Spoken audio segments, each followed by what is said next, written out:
Olá, tudo bem? Direto dos estúdios da B3, eu sou Ralph Manzoni Júnior. No programa Café com Investidor, eu estou conversando com Rodrigo Borges, sócio e fundador do fundo de investimento Domo Invest.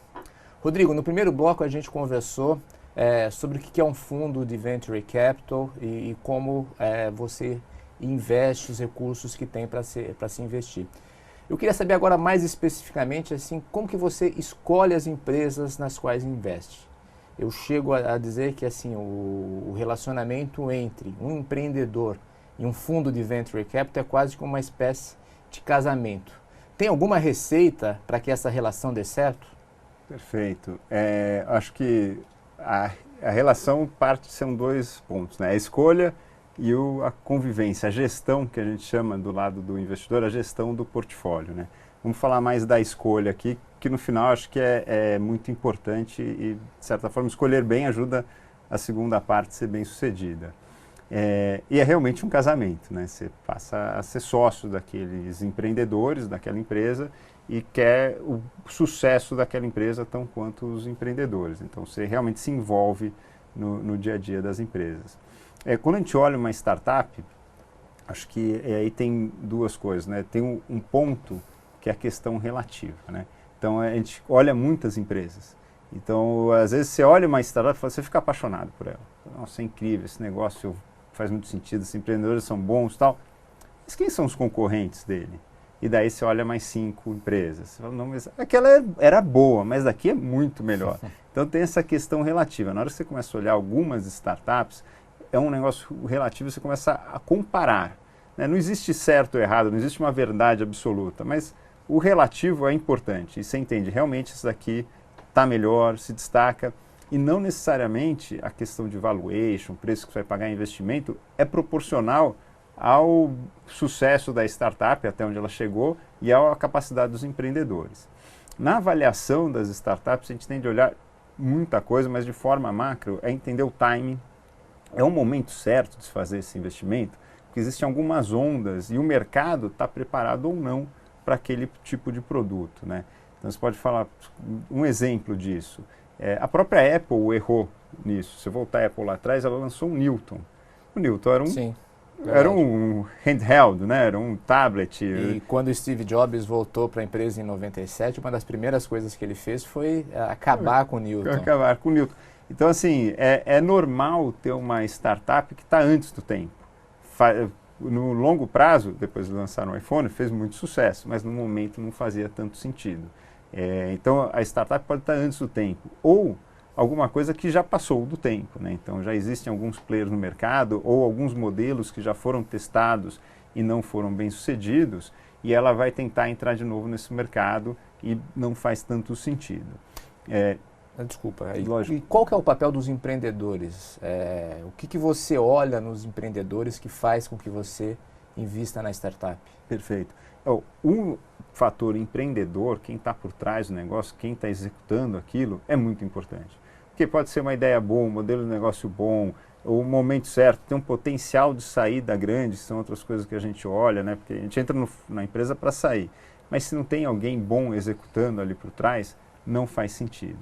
Então a gente tem que entender qual a formação. Às vezes o empreendedor é muito jovem, mas a gente entende a formação que ele teve, como ele chegou ali, o porquê que ele está fazendo aquela startup em si, né? Qual o histórico dele em estar montando aquela startup. Putz, eu já trabalhei numa empresa de seguro, eu vou querer mudar aqui a forma que é feita tradicionalmente, já trabalhei num banco, eu vou mudar aqui, vou criando uma fintech.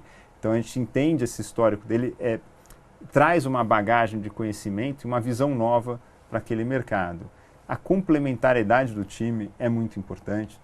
Então, às vezes a gente vê o empreendedor, putz, eu tive uma ideia, eu quero ter 100% de participação naquela ideia, naquela empresa, né? Mas a execução do projeto é muito mais difícil do que ter ideia. A ideia começa a virar commodity. Até, às vezes, existem ideias que a gente chama de copycat, né? Que estão trazendo de fora e para implantar aqui no Brasil. Ou, às vezes, é uma adaptação de um modelo que está lá fora. É inovador, é diferente, não é exatamente igual, mas é uma commodity. Você tem ideia disruptiva uma vez. Depois, a execução todo dia. Então, se você não forma um time bom e complementar, eu sou muito bom de marketing, mas eu preciso ter um cara de tecnologia, eu vou desenvolver software, eu preciso ter esse cara de tecnologia, como a gente comentou no primeiro bloco. Eu preciso ter um cara comercial. Algumas empresas a gente entende quem é a pessoa que vai tocar a operação, principalmente as empresas que envolvem o online com o offline, né? Então a gente pode dizer diversos exemplos, a Rappi, a iFood, a Log, o Uber, eles têm esse link entre o online e o offline, precisa de uma operação. Pegar todas as empresas de patinete, toda operação que roda ali, de ter o patinete no lugar certo, para a pessoa certa, então essas pessoas também são importantes, você ter a visão e trazer esse time, montar um time coeso. Geralmente, se você conseguir ter um time que já trabalhou com você antes, é melhor ainda. Mais fácil. É mais fácil, já bem ou mal sucedido, você já entende como trabalhar com as pessoas, né? E já aconteceu o inverso, você olhar para uma empresa, dizer que ela tem um bom modelo de negócios, esse modelo aparentemente é promissor, mas você olha para o empreendedor e você fala, poxa, com esse empreendedor não vai dar certo, e você decidir não investir na empresa por conta do empreendedor? Eu vou falar, esse caso acontece com uma frequência, e teve um caso que a gente investiu e o empreendedor montou o time. Então, o caso que acontece com certa frequência, às vezes o empreendedor tem uma ideia, tem um projeto, mas ele não está full time, né? Não está o tempo todo nesse projeto. Ele tem uma outra coisa, ele faz, ou tem um outro emprego, e como um side business, né, um negócio à parte, ele tem startup. Isso inviabiliza completamente o investimento nosso. O investidor, ele é um sócio minoritário, né? Investidor de venture capital é um sócio minoritário. Não dá para falar, o seu modelo de negócio é fantástico, o seu produto é lindo, sua ideia é fantástica, mas você não é o empreendedor certo. Eu vou contratar um empreendedor. Isso é muito difícil acontecer. Então, a gente precisa ter esse empreendedor comprado, né, nessa ideia, sendo que a coisa mais importante da vida dele é estar tocando essa startup. Contrário ao que aconteceu, tinha um empreendedor sozinho, com uma ideia fantástica, e a gente falou, você precisa, é uma fintech, você precisa de um cara que vai captar o dinheiro para fazer os empréstimos, você precisa de um cara para cobrar os empréstimos depois, você precisa de um cara de tecnologia de marketing. 6 meses depois, ele apareceu com o time, todos sócios, todos com participação, para a gente estar fazendo investimento. E você investiu? E a gente investiu. Qual que é a empresa? É no Verde. No Verde, foi o primeiro investimento que veio. A gente veio numa conversa com um empreendedor, ele era um empreendedor super bom, ele entendeu, formou um time super coeso, bom, com participação, comprado, né? Tá todo mundo comprado naquilo, porque numa startup, às vezes você precisa ir além, né? Da última milha. Então, precisamos subir o projeto para amanhã, precisamos subir uma campanha nova. Então, se você é um funcionário, às vezes você não está tão engajado quanto uma pessoa que é sócia e vai estar tocando esse negócio. Por isso, muitas vezes, criam-se o que a gente chama de Stock Option Pool, né? Que é o pool de ações para você dar, além desses sócios principais, que são os fundadores ou cofundadores, para o resto do time, para ter esse engajamento. Para qual o papel do pitch na hora de você fazer o investimento? Já teve algum pitch que te conquistou e você investiu por conta dele? O papel do pitch é muito importante. Eu acho que um bom pitch sumariza bem a ideia, como é que ele vai entrar no mercado, como é que ele vai crescer, onde ele quer chegar, porque às vezes o caminho inicial é só um meio para chegar num ponto final, né? Então, as ideias às vezes são muito abstratas. Explicar como as coisas funcionam, a tecnologia funciona, como todas as coisas estão engajadas, é muito difícil. Então, se tem um pitch bom, uma apresentação boa, ajuda muito a fazer a compra daquela empresa, né?